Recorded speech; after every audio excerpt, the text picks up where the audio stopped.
What's going on, guys? Good afternoon and welcome back.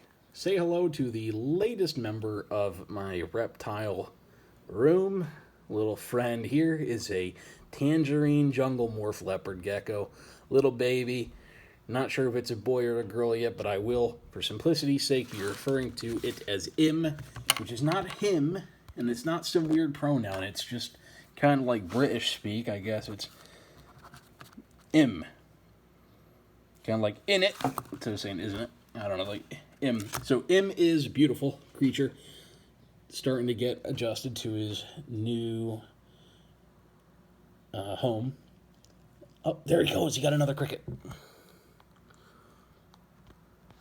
There you go. Awesome. Yeah. That's the second cricket so far since I got him. You're a happy little guy, aren't you? Oh my goodness, you're gorgeous. Look at you.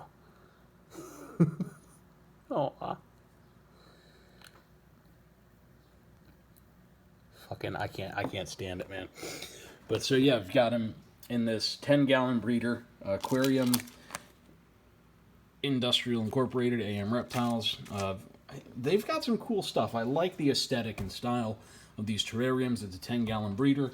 Over here is a 5-gallon breeder that I've put together for a friend of mine. She's going to move her tarantula from a smaller, kind of more bland enclosure to this, which I think I already sent her pictures of it. She's in love with it, so I got to go drop it off at her place. In any case, so that all rhymes. So substrate, Eco-Dirt, and some of that walnut crushed whatever little granule brown nonsense in there. Jungle moss, spider driftwood in the middle there. I got a hide. This is on the warm side. Look at my hand. I look like a fucking lizard, don't I? What are you looking at? I think these are resin, but it's like a little log, kind of tunnel. I put some moss in there and he'll pack it down, I guess, right? I don't like to keep terrain flat. I keep it nice and textured. I threw some bark in there. On the cold side, I've got a nice stone little hut. Same one I have in the 40-gallon vivarium. Little corner water bowl. I might add a live plant at some point, but for now I'd like to keep it open for heating. Got an under tank heater on the hot side and nailed to the wall just a little bit above the screen is a nano ceramic element. I've got this handy dandy infrared thermometer. These are great. I don't have to put little thermometers in the tank anymore. I think they're unsightly, but I don't think that's entire. This thing is from Harbor Freight, so is there a way to? I gotta see if there's a way to calibrate this. I don't know, but I think it's just bouncing off of there, so it doesn't know what the hell to do. But the light temperature is not all that important. Let's see what we're looking at down in here. So we're looking at 86. It's in the 80s there. The heat pad, I gotta see what's up with it because I think it should be getting hotter than it is, but it might just be due to the moss. We'll see. I'm gonna adjust the heat pad as necessary. But so the gradient, you can see it drops in the 70s. We'll improve if things don't seem consistent.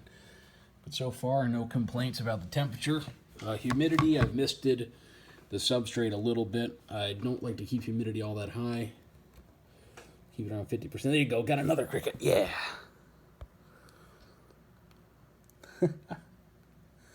You are a hungry one, huh? I know that, because he was actually sold at a reptile expo over the weekend to the owner of the shop that I bought him from. So I don't think they feed him, a whole lot there. Not because they don't want to feed him, but, they're being transported. You don't want them pooping a lot in the little containers that they transport him in. There was one little turd in his case, it's like a little deli dish, plastic thing. Get like sauerkraut in. All right, 3 crickets. There should be 2 more in there somewhere. I don't know where they went. I'll throw some more there tomorrow.